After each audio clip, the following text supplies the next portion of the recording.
ассалому алайкум бинандаҳои азизи гиромӣ. барномаи иттилоотии ахборо бо муҳимтарин хабару гузоришҳои тоза ки ҳамкорони мо омода намуданд мустақиман манзуратон бенамоем. дар студия ҳамрази абдумаҷид ва санобар абдулҳамидова. имрӯз сафари кории асосгузори сулҳу ваҳдати миллӣ пешвои миллат президенти ҷумҳурии тоҷикистон муҳтарам эмомалӣ раҳмон ба шаҳру ноҳияҳои вилояти суғд дар шаҳри хуҷанд идома ёфт. пешвои миллат муҳтарам эмомалӣ раҳмон дар шаҳри хуҷанд ба коргоҳи нави дузандагии ҷамъияти дорои масъулияти маҳдуди насоҷии хуҷанд ташриф оварда ба фаъолияти он оғоз бахшиданд. гузориши муҳиддини муҳаммаддовуд ва маъруфи абдуллоҳ.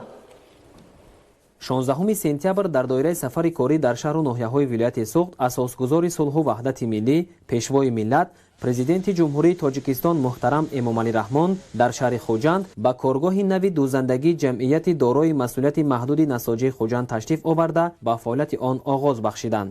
нахуст пешвои миллат муҳтарам эмомалӣ раҳмон аз намоиши маҳсулоти истеҳсолнамудаи ин коргоҳ ки аз сару либоси мактабӣ, хилъатҳои тиббӣ, ниқобҳои муҳофизатӣ, матоъҳои безараркардашуда ва корҷомаҳо барои амалиёти ҷарроҳӣ иборат аст, боздид намуданд. дар коргоҳи нави дузандагии ҷамъияти дорои масъулияти маҳдуди насоҷии хуҷанд муосиртарин таҷҳизот ва технология ки истеҳсоли ҷумҳурии мардумии чин, федератсияи Россия ва Италия мебошад васлу насб гардидааст. бояд тазаккур дод ки дар заминаи татбиқи ҳадафи чоруми миллӣ саноатикунонии босуръати мамлакат ва иқдому ташаббусҳои созандаи пешвои муаззами миллат муҳтарам эмомалӣ раҳмон масъулони ҷамъияти дорои масъулияти маҳдуди насоҷии хуҷанд коргоҳи нави дузандагӣ ки дар он асосан истеҳсоли либоси мактабӣ ба роҳ монда шудааст таъсис доданд. мақсад аз бунёди коргоҳи нави дузандагӣ то ҳадди ниҳоӣ коркард намудани ашёи хоми маҳаллӣ ба шуғли доимӣ фаро гирифтани аҳолӣ ва тақвият бахшидани иқтидори содиротии мамлакат мебошад.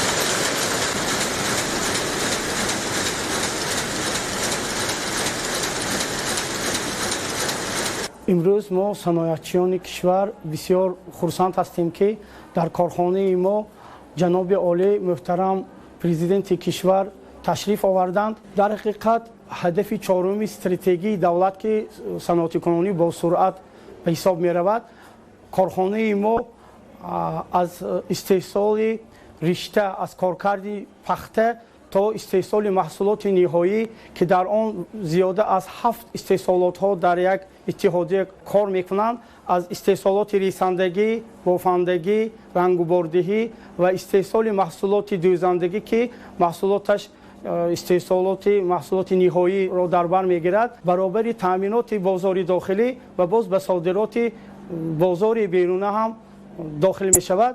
айни ҳол истеҳсолоти дӯзандагие ки мо имрӯз ифтитоҳ кардем бо истеҳсоли маҳсулоти мактабӣ машғул аст ва дар он 200 нафар коргарон бо кори доимӣ таъмин шуданд. оянда кӯшиш мекунем истеҳсоли либосҳои мактабиро зиёд намоем.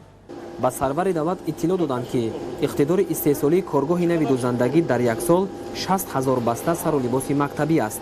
маҳсулоти коргоҳи навтаъсиси дузандагӣ аз рӯи меъёрҳои байналмилалӣ истеҳсол гардида ба талаботи бозори дохиливу хориҷӣ ҷавобгӯ мебошад. дар коргоҳи дузандагӣ дар ду баст 200 нафар ба шуғл фаро гирифта шуданд ки 90% онҳо занону бонувон мебошанд.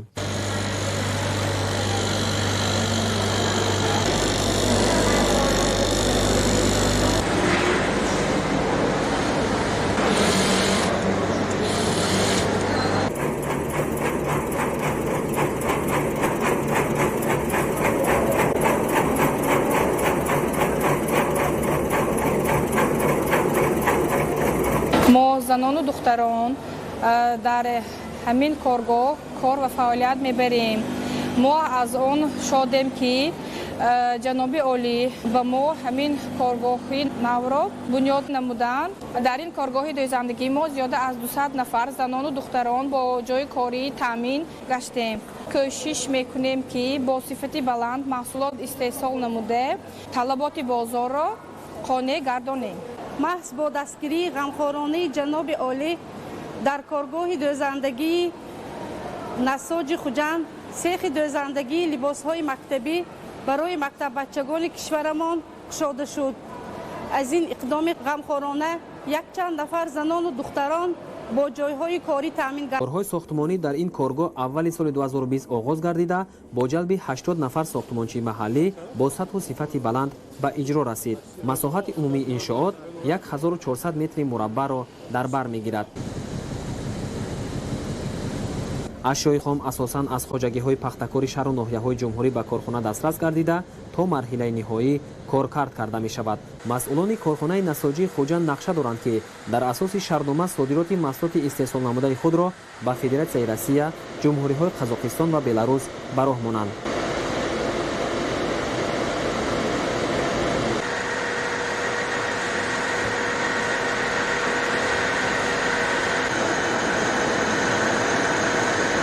ما از جناب عالی خیلی هم منتظر هستیم که برای ما همین قدر شرایط‌ها رو مهیا کردن. این کارخانه رو تشکیل کردن. این کارخانه باز 200 نفر کاری جایی تشکیل کرده شد. همین لباسایی که مکتبی که ما می‌دوزیم از متای خودی ما استحصال شده دوخته می‌شود. ما بسیار حرکت کرده ایستادیم که متا و همون لباسایی که ما می‌بریم به همه استانداردها مطابقت کند. در مجموع در جمعیت دارای مسئولیت محدود نساجی خوجند 7 کارگاه از قبیل ریسندگی، بافندگی، رنگ و پردازدهی رشته و متاها و استحصال سر و لباس گوناگون موجود است که در آنها زیاد از 500 نفر به کار دائمی و معاش خوب تامین می‌باشند. پیشوای ملت محترم امامعلی رحمان در سن کارگاه از نمایش هنرهای مردمی که به افتخار سالهای رشد دهات، سیاحی و هنرهای مردمی تشکیل کرده شد دیدن کردند. در نمایش هنرمندان چیره‌دست شهرهای خوجند، استرافشان، اصفره و ناحیه باباجان غفورов محصول دسترنج خود را معرفی نمودند. پرزیدنت جمهوری تاجیکستان محترم امامعلی رحمان به هنر و مهارت زنان و به عنوان خوش‌سلیقه ولایت سوق بهای بلند دادند.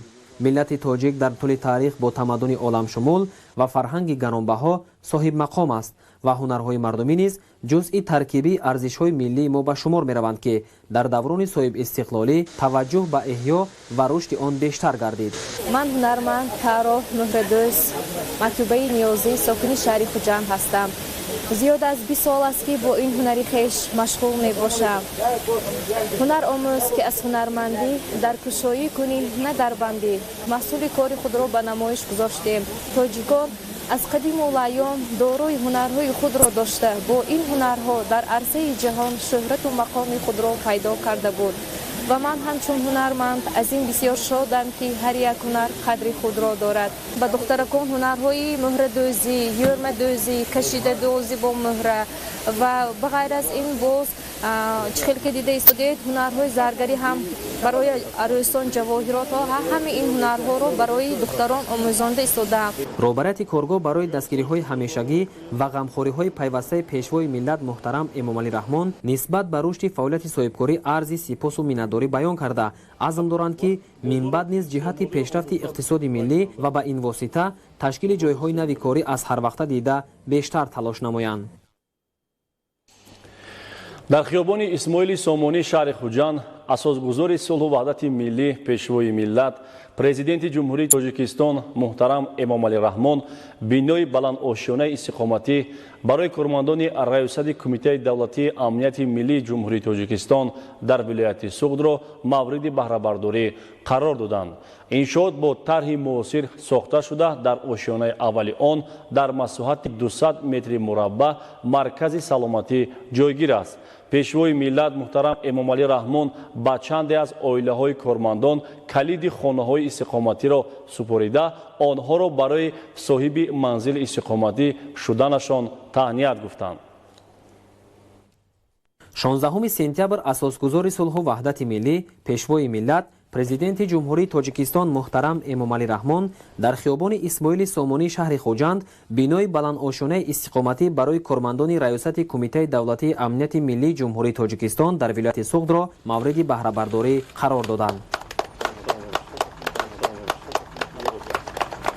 بینای استقامتی از 9 آشیانه و تخانه عبارت بوده دارای 32 حجره بر هوا می باشد. انشاءات با طرح معاصر ساخته شده در آشیانه اولی آن در مساحت 200 متر مربع مرکز سلامتی جایگیر است که از 7 حجره کاری از جمله جراحی، داروگذرانی، بوخانه و تمیزگردانی، اینتنسیوی، طبابت دندان، امراض زنانه، بیماری‌های درونی و همشیره طب عبارت میباشد. همه حجره‌ها با دستگاه‌های معاصر ساحه مجهز کرده شده است. در تخانه بنا باشد. آزمایشگاه برای تحلیل‌های بیوکیمیایی جایگیر بوده، در آن تجهیزات ضروری موجود است. کارهای ساختمانی سال 2018 آغاز گردیده با جلب متخصصان بلند اختصاص محلی با صفت بلند انجام یافته است. بنای استقامتی برای هیئت شخصی و افسران ریاست کمیته دولتی امنیت ملی جمهوری تاجیکستان در ولایت سوخت تحفه ارزشمند حکومت جمهوری در روزهای تجلیل از جشن 29 سالگی استقلال دولتی میباشد. پیشوای ملت محترم امامعلی رحمان با چندی از عائله‌های کارمندان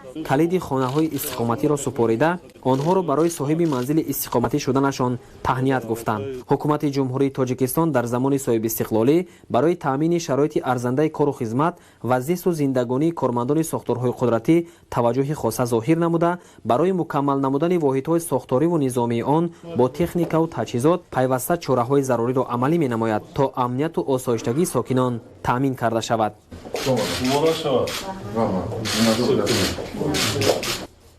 حالا معقول شد؟ سیب چند میخونه؟ هفتم؟ همه حجره‌ها با جهاز ضروری روزگار از قبیل جیوان، رخت خواب، یخدان، تلویزور و دیگر شرایط زیست مهیا است. همچنین بنا با شبکه متمرکز گرمایدهی پیوست میباشد. کارمندان ریاست کمیته دولتی امنیت ملی جمهوری تاجیکستان در ولایت سوخت که صاحب منزل‌های استقامتی شدند برای دستگیری‌های پیوسته و مهیا نمودن شرایط ارزنده زیست با پرزیدنت جمهوری تاجیکستان محترم امامعلی رحمان اظهار سپاس نمودند.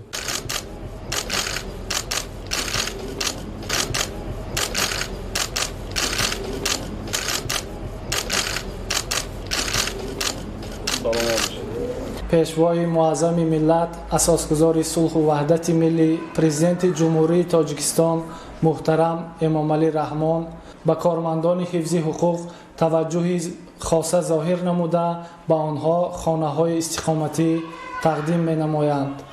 در دایره این سفر کاریشان محترم جناب عالی و ولایت سوخت به من هم خانه استقامتی تقدیم نمودند. من از نام کارمندان مقامات امنیت برای قدردانی تقدیم نمودن خانه استقامتی و مهیا ساختن شرایط مساعد برای زیست زندگانی و محترم پیشوای معظم ملت از صمیم قلب منتداری به اندازه اظهار می نمایم. ما افتخار از آن داریم که چنین سرور دولتی دوراندیش داریم در فضای صلح و ثبات زندگی می نماییم. طول 23 سال می شود که شوهر من در این مقامات کار میکنه و ما کلید خانه تقدیم کردن و تمام تجهیزات خانه همه شرایطش مهیا. ما خیلی منتدار هستیم. شکرانه آبادی وطن روز به روز تاجیکستان آباد و گلگون شکوفان شده استاده است. ما بین‌الملل منتداریم. همچنین در شفت بنای استقامتی میدانچه معاصر ورزشی ساخته شده است که برای برگزار نمودن بازی‌های فوتبال خرد، والیبال و بسکتبال پیش بینی گردیده است. صحن و اطراف بنای استقامتی سبزکاری شده با گل و بوته‌های آرایشی زینت یافته است. همچنین امروز اساسگزار صلح و وحدت ملی پیشوای ملت پرزیدنت جمهوری تاجیکستان محترم امامعلی رحمان در کوچه اسماعیل سامانی شهر خوجند مرکز بین المللی تجارتی سامان پلازا را مورد استفاده قرار دادند. سرور دولت به شرایط فراهم گردیده در مرکز بین المللی تجارتی سامان پلازا بهای بلند داده استفاده مقصدناک و ثمره بخش امکانات موجوده را حتمی حسابیدند. گزارش عبدالحمید نظیر و حفیظالله سعدالله. در کوچه اسماعیل سامانی شهر خوجند اساسگزار صلح و وحدت ملی پیشوای ملت پرزیدنت جمهوری تاجیکستان محترم امامعلی رحمان با برداشتن پرده از روی لوحه رمزی مرکز بین المللی تجارتی سامان پلازا را مورد استفاده قرار دادند. انشاءات خوشطرح و زمانوی با سهم صاحبکار وطنی مقیم جان حسین بنیاد کرده شده در روزهای استقبال از استقلال دولتی مورد بهره برداری قرار گرفت. بنا از 9 آشیانه و تخانه عبارت بوده در آن برای شرکت‌های وطنی و خارجی شرایط مساعد کاری مهیا کرده شده است. سروری دولت به شرایط فراهم گردیده در مرکز بین المللی تجارتی سامان پلازا بهای بلند داده استفاده مقصدناک و ثمره بخش امکانات موجوده را حتمی حسابیدند. در روشنه یکم انشاءات نوبنیاد به پرزیدنت جمهوری تاجیکستان محترم امامعلی رحمان استراتژی رشد اقتصادیات ولایت سوق برای سالهای 2020-2023 معرفی کرده شد. ما صاحبکاران از این بسیار خرسندیم هستیم که امروز در شهر خوجند مرکز بین المللی صاحبکاران گشوده شد. این یک تکان می‌دهد برای رشد و رونق یافتن صاحبکاری در ولایت و جمهور. این هم هست فضای سرمایه‌گذاری در منطقه. تشریف جناب عالی برای ما صاحبکاران باعث افتخار است. چخیل که پیشوای معظم ملت در سخنرانیشان در پیامشان هدایت میکنند و میگویند که رشد و رونق صاحبکاری این رشد اقتصادی مملکتی محبوبمان است. از این رو ما صاحبکاران برای نویل گشتن هدفهای جناب عالی درباره بلند برداشتن فضای اینوستیسیونی کشور عزیزمان ما باید که همراهی با مقامات حفظ حقوق، انداز، گمرک، صاحبکاران همراه برای تطبیق این هدایت‌های نیک همکاری کنیم یک جایه. برای سرمایه گذاری شریکان ما مبلغ گذاری کردند با تاجیکستانی عزیزمان با رشد رفت صاحبکاران. این از امریکا می باشند، از آلمان می باشند و روسیه می باشند. از دستگیری های جناب عالی منتدار هستیم و در آینده نقشه داریم که باز استحصالی خود را بلند برداریم و هدف های چهارم جناب عالی را در حیات تطبیق کنیم. تاکید گردید که در دوران صاحب استقلالی مملکت با دستگیری های پیوسته رهبریت عالی دولت و حکومت جمهوری سوهای اقتصادیات و اجتماعیات ولایت به دستاوردهای بزرگ نائل گردیده سطح و صفت زندگی مردم به مراتب بلند گردید. سروری دولت تاکید کردند که امروز برای صاحبکاران و سرمایه‌گذاران در جمهوری تاجیکستان از جانب دولت و حکومت مملکت امکانیت فراهم آورده شده است. مخصوصا جلب خودرو برای سکتور رونق رشد اگراری که امروز لایحه پیشنهاد شد سالهای 2020-2025 تا 2030 در بر میگیرد. در یکی از شاخه‌های آن که ما گرمخانه‌های معاصر را به نقشه ماندگی یعنی که تا 2030 سال 1000 گکتار زمین به گرمخانه معاصر همیزمانه ساخته شده نشده کرد و مبلغ آن 400 میلیون دلار آمریکایی در بر میگیرد. وقتی که وای با کار می‌دارد جای کاری باشد در آن گرمخانه‌ها تا 10,000 آدم رو در بر میگیرد. شهروندان ما امروز تیار هستند که در بیرون از وطن زندگی میکنند، فعالیت میکنند و امروز صاحب مال و ملک گشتن میتوانند همچون سهمیه و تاجیکستان آمده کارخانه‌ها یا که فعالیت خود را تشکیل کنند و پیش برند. در تالاری وسیع و برهوا و دارای شرایط خوب آشیانه دوم بنا سروری دولت با نتیجه کاری عالمان و صاحبکاران جوان ساحه تکنولوژی اطلاعاتی شناس شدند. اطلاع داده شد که کارخانه‌های ساحه تکنولوژی اطلاعاتی ولایت نه تنها در تاجیکستان بلکه در تمام جهان فعالیت می‌برند. اساساً کاری ما همین میباشد که ساختن برنامه‌ها برای محاسبه، برنامه‌های برای زبان‌آموزی، برنامه‌های برای وب زمینه‌های موبیلی و دیگر خدمات رسانی برنامه‌سازی میباشد. ما از سال 2014 با یک چند شرکت‌های برنامه‌سازی محلی همکاری نموده به بسیار تشکیلات‌های امریکایی و اروپایی خدمات رسانی‌های برنامه‌سازی رسانده استودیم. بعد تشکیل یافتن کارخانه عمومی پولی آورده شده به تاجیکستان زیاده از 12 میلیون می باشد. 30 میلیون آن انداز و 7.5 میلیون سومانی برای مزد مهنت و 450,000 سومانی برای آبادانی جمعیت و عائله‌های نیازمند می باشد. شرکت ما با تهیه تامینات برنامه‌ای کامپیوتری در ساحه کشاورزی مشغول می باشد. یکی از محصولات‌های رقمی که ما پیشکش نمودیم این برنامه موبیلی حاصل می باشد که آن برای استحصال و فروش محصولات کشاورزی و همچنین گذراندن مشورت‌های فاصله‌ای پیش بینی شده است. در اول ما برنامه‌های خود روی تاجیکستان پیشکش کرده بودیم мо дидем ки аз давлатҳои ҳамсоя аз кишварҳои иттиҳоди давлатҳои мустақил низ барномаҳои мо истифодабарандони худро пайдо намуданд. сол аз сол содироти барномаҳои технологӣ коммуникатсионии мутахассисони тоҷик зиёд мегардад. президенти мамлакат муҳтарам эмомалӣ раҳмон саҳми олимони тоҷикро дар амалӣ намудани ҳадафи чоруми миллии саноатикунонӣ бо суръати кишвар назаррас ҳисобида онҳоро барои дар оянда саҳми бештар гузоштан дар рушду тараққиёти ҷумҳурӣ ҳидоят карданд. олимони мо ва мутахассисони мо ба натиҷаҳои бисёр баланд ноил шуданд.